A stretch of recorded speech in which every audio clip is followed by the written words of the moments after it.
Visakha steel plant కార్మికుల విశాఖ ఉక్కు పరిరక్షణ పోరాట కమిటీ ఆధ్వర్యంలో పూర్తి స్థాయి ఉత్పత్తి సామర్థ్యంతో ప్లాంట్ రన్ చేయాలని కోరుతూ అగరంపూడి నుంచి గాజువాక వరకు మానవహారం నిర్వహించారు. అనంతరం AP deputy CM Pawan Kalyan steel plant పోరాట కమిటీ నేతలు కలిశారు. స్టీల్ ప్లాంట్ ప్రైవేటీకరణ జరగకుండా చూడాలని డిప్యూటీ సీఎం వినతి పత్రం అందజేశారు.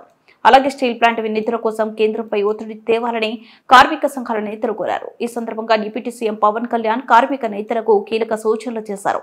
విశాఖ ఉక్కు పరిశ్రమ కోసం 32 మంది బలిదానాలు, 16,000 మంది నిర్వాసితులు, త్యాగాలు, 24,000 ఎకరాల భూ సేకరణతో ఏర్పాటైన పరిశ్రమ విశాఖ స్టీల్ ప్లాంట్ అని, ఈ పరిశ్రమ కోసం అంతమంది చేసిన త్యాగాలను ఎవరూ మర్చిపోకూడదని రాష్ట్ర ఉప ముఖ్యమంత్రి పవన్ కళ్యాణ్ స్పష్టం చేశారు.